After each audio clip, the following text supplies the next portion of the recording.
ನಮಸ್ಕಾರ. ಕನ್ನಡ ಕಲಾವೇದಿ ಚಾನೆಲ್ ವೀಕ್ಷಕರಿಗೆ ತುಂಬ ಹೃದಯದ ಧನ್ಯವಾದಗಳು. ಎಸ್ಸಿ ಒಳ ಮೀಸಲಾತಿ ಹೋರಾಟ ಸುಮಾರು 3 ದಶಕಗಳಿಂದ ಹೋರಾಟ ಮಾಡ್ಕೊಂಡು ಬರ್ತಾ ಇದ್ದಾರೆ. ಈಗ ಆ ಒಳ ಮೀಸಲಾತಿ ಜಾರಿಯಾಗುವ ಒಂದು ಸಮಯ ಬಂದಿದೆ. ಈ ಒಂದು ಒಳ ಮೀಸಲಾತಿಯಲ್ಲಿ ಶ್ರೀಯುತ ನಿವೃತ್ತ ನ್ಯಾಯಮೂರ್ತಿಗಳಾದಂಥ ಶ್ರೀ ನಾಗಮೋಹನ್ ದಾಸ್ ರವರ ಒಂದು ವರದಿಯನ್ನು ಜಾರಿಯಾಗಬೇಕಂತೇಳಿ ಈ ಹೋರಾಟಗಾರರು ಬಹಳಷ್ಟು ವರ್ಷಗಳಿಂದ ಹೋರಾಟ ಮಾಡ್ಕೊಂಡು ಬರ್ತಾ ಇದ್ದಾರೆ. ಈ ಹೋರಾಟದಲ್ಲಿ ಸಾಕಷ್ಟು ವರ್ಷಗಳು ಕಳೆದು ಹೋದರೂ ಸಹ ಈ ಒಂದು ಹೋರಾಟಕ್ಕೆ ಜಯ ಸಿಕ್ಕಿಲ್ಲ. ಈಗ ಬೇರೆ ರಾಜ್ಯಗಳಲ್ಲಿ ಈ ಒಂದು ಮೀಸಲಾತಿ ಜಾರಿಯಾಗಿದೆ.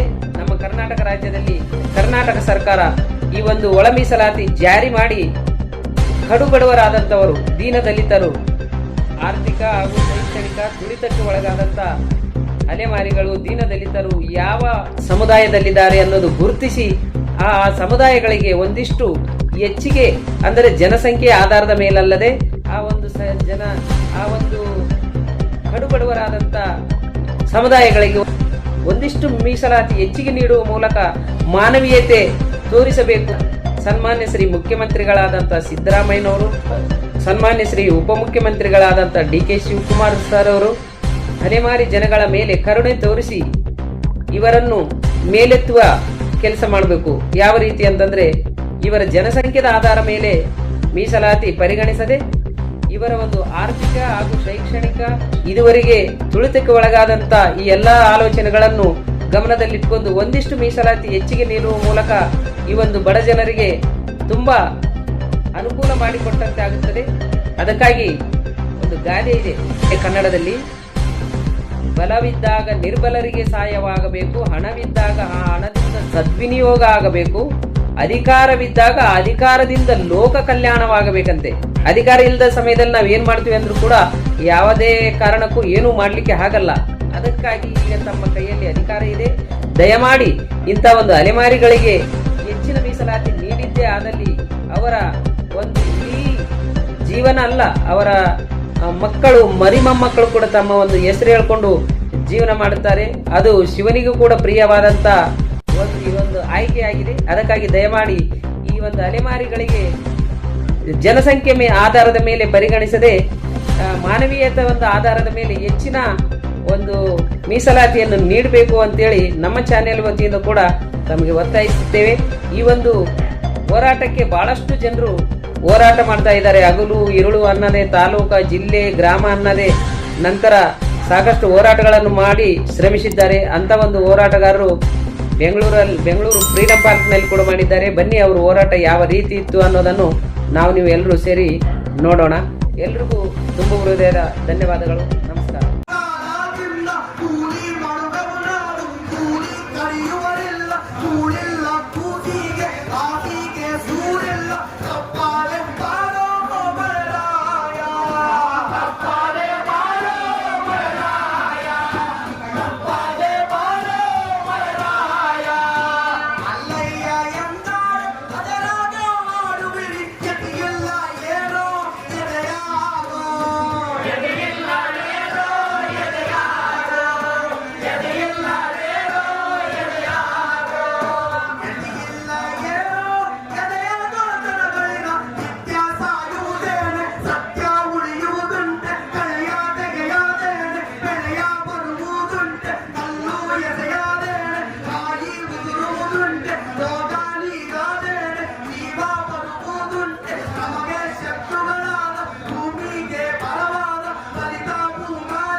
ನಾಯಕರುಗಳು ಇಲ್ಲಿ ಏನು ಭಿನ್ನಾಭಿಪ್ರಾಯಗಳಿದ್ದಾವೆ ಅಥವಾ ಹನುಮಂತಾಸ್ ಅವರ ವರದಿಯಲ್ಲಿ ಏನು ಅಸಮಾಧಾನಗಳು ಅಥವಾ ಏರುಪೇರುಗಳು ಇದ್ದಾರೆ ಅದನ್ನು ಕೂತು ಮಾತಾಡಿ ಬಗೆಹರಿಸಬೇಕು ಅಂತ ನಾವು ಮನವಿ ಮಾಡ್ತೀವಿ. ಯಾಕೆಂತ ಹೇಳಿದ್ರೆ ನಮಗೆಲ್ಲ ಗೊತ್ತಿರೋಗೆ ಪ್ರೊಫೆಸರ್ ಕೃಷ್ಣಪ್ಪ ಅವರನ್ನ ನೆನೆಸುತ್ತಾ ವೇದಿಕೆ ಮೇಲೆ ಇರುವಂತಹ ಸಾಹಿತಿಗಳು ಮತ್ತು ಹಿರಿಯ ಹೋರಾಟಗಾರರು, ಬುದ್ಧಿಜೀವಿಗಳ ಅವರ ಪಾದಾರವೆಂದುಗಳಿಗೆ ನಾನು ನಮಸ್ಕರಿಸುತ್ತಾ ಮುಂಭಾಗದಲ್ಲಿರುವಂತಹ ನನ್ನ ಅಣ್ಣ ತಮ್ಮಂದಿರು ಮತ್ತು ಅಕ್ಕ ತಂಗಿಯರೇ, ಆತ್ಮೀಯ ಬಂಧುಗಳ, ಇವತ್ತು ಕರ್ನಾಟಕ ರಾಜ್ಯದಲ್ಲಿ ಹಲವಾರು ವರ್ಷಗಳಿಂದ ನಮ್ಮ ಪಾಲನ್ನು ನಮಗೆ ಕೊಡಿ ಅಂತೇಳಿ ಎಲ್ಲ ರಾಜ್ಯ ಸರ್ಕಾರಗಳ ಬಂದಲ್ಲಿ ಕೂಡ ನಾವು ಒಳ ಮೀಸಲಾತಿ ವರ್ಗೀಕರಣ ಮಾಡಬೇಕಂತೇಳಿ ಸುಮಾರು 30 ವರ್ಷಗಳ ಕಾಲ ನಮ್ಮ ದಲಿತ ನಾಯಕರು, ಹಿರಿಯ ಹೋರಾಟಗಾರರು ಲಾಠಿ ಏಟು ತಿಂದರು, ಬೂಟಿ ಏಟು ತಿಂದರು, ಅರವತ್ತನೇ ಮೆರವಣಿಗೆ ಮಾಡಿದರು, ಕೇಸುಗಳನ್ನು ಹಾಕಿಕೊಂಡು ಮಕ್ಕಳ ಮಕ್ಕಳು ನೋಡಿದ್ರೆ ನಾವು ಜೈಲಲ್ಲಿ ಕೂಡ ಕಾಲ ಕಳೆದು ಹಲವು ಪ್ರಾಣತ್ಯಾಗಗಳು ಮಾಡಿದಂತ ಉದಾಹರಣೆಗಳಿದ್ದಾವೆ. ಇಂತಹ ಉದಾಹರಣೆಗಳ ಸಂಬಂಧದಲ್ಲಿ ಕಳೆದ ಚುನಾವಣೆಯಲ್ಲಿ ಮಾನ್ಯ ಮುಖ್ಯಮಂತ್ರಿಗಳು ಸಿದ್ದರಾಮಯ್ಯ ಸಾಹೇಬರು ದೊಡ್ಡ ಮಟ್ಟದಲ್ಲಿ ಅಲೆಮಾರಿಗಳು ಮತ್ತು ಆದಿವಾಸಿಗಳು ಮತ್ತು ಬುಡಕಟ್ಟು ಸಮುದಾಯಗಳು ಎಲ್ಲ ನನ್ನ SC ST ಬಂಧುಗಳನ್ನು ಕರೆದು ಚಿತ್ರದುರ್ಗದಲ್ಲಿ ಮಾತು ಕೊಡ್ತಾರೆ.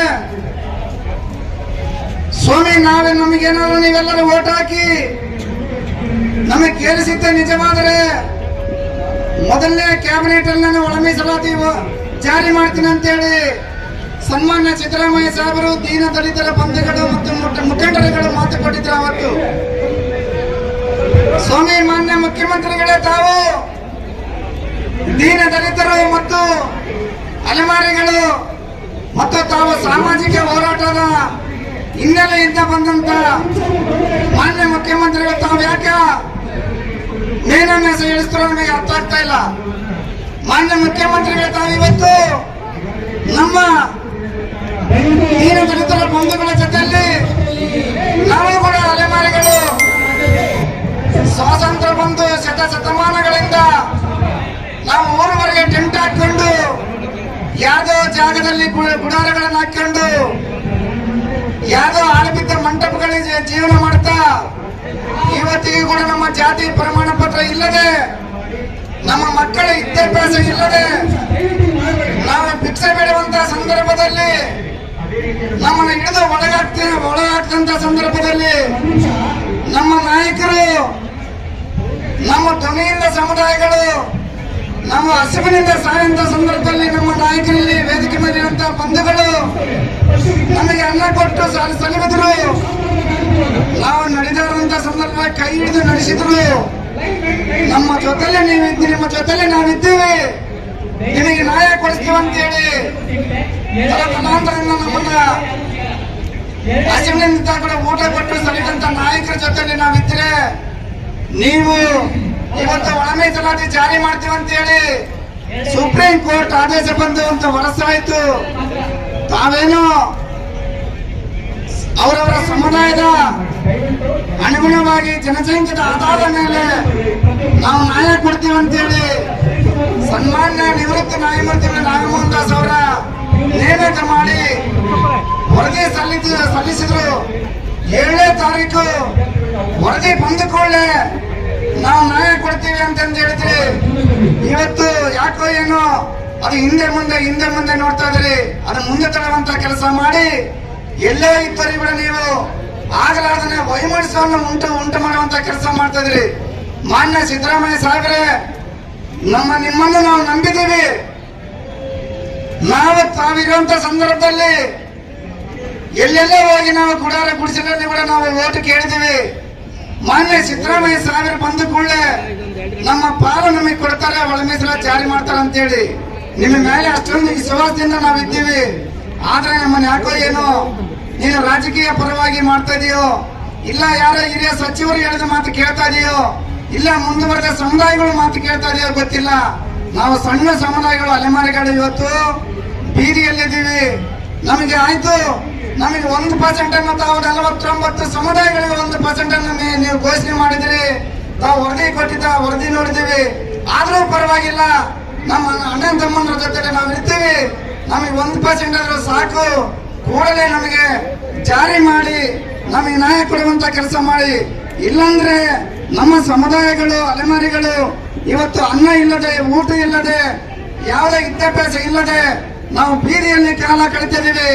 ನಮಗೆ ಭಿಕ್ಷೆ ಬೇಡಬೇಕಾದ್ರೆ ಪರ್ಮಿಷನ್ ಕೊಡು, ನಾವು ಭಿಕ್ಷೆ ಬೇಡಿಕೊಂಡು ಇನ್ನೊಬ್ಬರು ನೀಡಿದಂತ ಎಂದೆಲ್ಲ ಊಟ ಮಾಡಿ ಬದುಕ್ತೀವಿ. ಹಾಗಾದ್ರೆ ನಿಮಗೆ ಸಮಾಧಾನ ಇರಂಗಿದ್ರೆ ನಮಗೆ ಜಾರಿ ಮಾಡಬೇಡ, ಇಲ್ಲ ನಮಗೆ ನ್ಯಾಯ ಕೊಡ್ಬೇಕಾದ್ರೆ ಜಾರಿ ಮಾಡ್ಬೇಕಂತೇಳಿ ಮುಂದಿನ ಏನು ನೀವು 17ನೇ ತಾರೀಕು ನಾವು ಜಾರಿ ಮಾಡ್ತೀವಿ. 17ನೇ ತಾರೀಕು ನಾವು ಸ್ಪೆಷಲ್ ಕ್ಯಾಬಿನೆಟ್ ಅನ್ನು ಕರೆದಿದ್ದೀವಿ ಅಂತ ಹೇಳ್ತಾ ಇದ್ರಿ. ಅವತ್ತಿಗಾದ್ರೂ ಜಾರಿ ಮಾಡಿಲ್ಲ ಅಂದ್ರೆ ನಾವು ಉಗ್ರ ಹೋರಾಟ ಮಾಡ್ತೀವಿ. ನಾವು ಭಿಕ್ಷೆ ಬೇಡಿಕೊಂಡ್ರೆ ಇವತ್ತು ಸಭೆಯಲ್ಲಿ ಇರ್ತೀವಿ, ಅದೇ ಜೋಡಿ ಹಾಕೊಂಡು ಭಿಕ್ಷೆ ಬೇಡಿ ಇಲ್ಲಿರ್ತೀವಿ. ನಾವು ಭಿಕ್ಷೆ ಬೇಡಕ್ಕಾಗಲ್ಲ, ನಮ್ಮ ಬಿಡಬಾರ್ದು, ಅಲ್ಲೇವರೆಗೆ ನಮ್ಮ ತಾಳ್ಮೆ ಕಾಯಬಾರ್ದು. ಆದಷ್ಟು ಬೇಗ ನಮ್ಮ ನಾಯಕರ ಬೇಡಿಕೆ ಈಡೇರಿಸಬೇಕಂತೇಳಿ ಮಾನ್ಯ ಸಿದ್ದರಾಮಯ್ಯ ಸಾಹೇಬರಿಗೆ ನಾನು ಕೈ ಮುಗಿದು ಕೈ ಜೋಡಿಸಿ ಮನವಿ ಮಾಡ್ತೇನೆ. ನನಗೆ ಮಾತನಾಡಕ್ಕೆ ಅವಕಾಶ ಮಾಡಿಕೊಟ್ಟಂತ ನನ್ನೆಲ್ಲ ನಾಯಕರಿಗೆ ವಂದಿಸಿ ನನ್ನ ಮಾತನ್ನು ಮುಗಿಸ್ತೇನೆ. ಜೈ ಹಿಂದ್, ಜೈ ಭೀಮ್. 24 ಗಂಟೆ ಈ ಬಿಡಾರದಲ್ಲಿ ಕೊಡೋಣ, ಮುಕ್ತವಾಗಿ ಚರ್ಚೆ ಮಾಡೋಣ. ನಮ್ಮ ಸಹೋದರ ಸಮುದಾಯರು ನಮ್ಮ ಜೊತೆಗೆ ಬರ್ತಾರೆ, ನಾವು ತೆಕ್ಕೆ ಮಾಡ್ಕೊಂಡು ಅವ್ರನ್ನ ಅನಾಯಕಲ ಆಡ್ತೀವಿ ಅಂದ್ಕೊಂಡಿದ್ದೀವಿ. ವ್ಯಕ್ತಿಗತವಾಗಿ ಎಲ್ಲರೂ ಫೋನ್ ಮಾಡಿ ಹೇಳಿದ್ವಿ, ಅವ್ರು ಬಂದಿಲ್ಲ. ಇನ್ನೂ ಕಾಯೋಣ. ನಮಗೆ ಪೇಷನ್ಸ್ ಇದೆ, ಸಹನೆ ಇದೆ. ಬಾಬಾ ಸಾಹೇಬರ ಆಶಯಗಳನ್ನು ಬಹಳ ವಸ್ತುನಿಷ್ಠವಾಗಿ ಪ್ರಾಕ್ಟಿಕಲ್ ಆಗಿ ಪ್ರಾಯೋಗಿಕವಾಗಿ ಓದಿರೋದ್ರಿಂದ ಆ ಸಹನೆ ನಮ್ಮ ಹತ್ರ ಇದೆ. ಅದಕ್ಕೋಸ್ಕರ ಈ ವೇದಿಕೆಗೆ ಈಗ ನಮ್ಮ ಪಿಚ್ಚಳ್ಳಿ ಶ್ರೀನಿವಾಸ್ ಅವರು ದಯವಿಟ್ಟು ಬರಬೇಕು. ಅದೇ ತರ ನಮ್ಮ ಸಿರಿಮನೆ ನಾಗರಾಜ್ ಅವರು ದಯವಿಟ್ಟು ವೇದಿಕೆ ಬರಬೇಕು. ದಯವಿಟ್ಟು ಭೀಮಣ್ಣ ಹಿರೇನಗರವರು ದಯವಿಟ್ಟು ಅವರು ಬರಬೇಕು ವೇದಿಕೆ ಮೇಲೆ. ನಮ್ಮ ಯಜ್ಞಳ್ಳಿ ಮೂರ್ತಿ ಅವರು ದಯವಿಟ್ಟು ಬರಬೇಕು. ದೀಪಾಂಚಲ ವೆಂಕಟೇಶ್ ಅವರು ದಯವಿಟ್ಟು ವೇದಿಕೆ ಕೂಡ ನೀವು ಮುಖಂಡರು. ಸನ್ನಿವೇಶವನ್ನು ನೋಡ್ತಾ ಇದ್ದೇವೆ. ಅದೇ ರೀತಿಯ ಸನ್ನಿವೇಶ ಈಗಿನ ಕಾಲಘಟ್ಟದಲ್ಲಿ ನಿರ್ಮಾಣ ಆಗತಕ್ಕಂತ ಅತ್ಯಂತ ಅನಿವಾರ್ಯ ಮತ್ತು ಅವಶ್ಯಕತೆ ಇದೆ. ಯಾಕೆ ಅಂತ ಕೇಳಿದ್ರೆ ಮಾನ್ಯ ಸಿದ್ದರಾಮಯ್ಯ ಅವರು ಅವರ ರಾಜಧಾನಿ ಒಳಗಡೆ ಕುಳಿತುಕೊಂಡು ಮಾತನಾಡುತ್ತಿದ್ದೇವೆ. ಬಹುಶಃ ಇಂಟೆಲಿಜೆನ್ಸ್ ಅವರಾಗಿರ್ಬೋದು, ಮಾಧ್ಯಮದವರಾಗಿರ್ಬೋದು, ದಯವಿಟ್ಟು ಸಿದ್ದರಾಮಯ್ಯ ಅವರಿಗೆ ಕೆಲವು ವಿಷಯಗಳನ್ನು ಮುಟ್ಟಿಸಬೇಕಾಗಿದೆ. ಯಾಕೆ ಅಂತ ಕೇಳಿದ್ರೆ ಒಳ ಮೀಸಲಾತಿ ವರ್ಗೀಕರಣವನ್ನ ಒಂದು ಸಾಮಾಜಿಕ ನ್ಯಾಯವಂತ ನೋಡದೆ ಕೇವಲ ಅದನ್ನು ರಾಜಕೀಯ ಅಸ್ತ್ರವಾಗಿ ರಾಜಕೀಯ ವಿಷಯ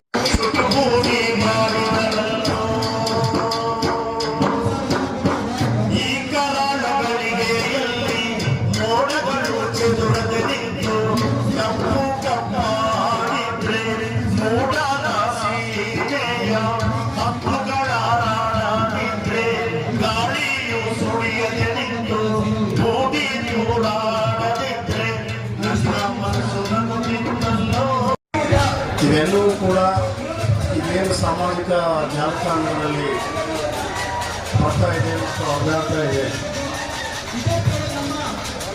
ಯಾವ ಕೂಡ ಸರ್ಕಾರ ಅಧಿಕೃತವಾಗಿ ನಮಗೆ ಸಾರ್ವಜನಿಕವಾಗಿ ಹೇಳಿರುವಂಥದ್ದು ಅಲ್ಲ. ಆಮೇಲೆ ಮಾತಾಡಿದಂಥ ಎಲ್ಲ ಹಿರಿಯರು ಕೂಡ ನಮ್ಮಲ್ಲಿ ಏನು ಆ ವರದಿಯಲ್ಲಿ ಸಣ್ಣ ಪುಟ್ಟ ತಪ್ಪುಗಳು ಅಥವಾ ಸಮಸ್ಯೆಗಳಿದ್ದರೆ ಅವೆಲ್ಲ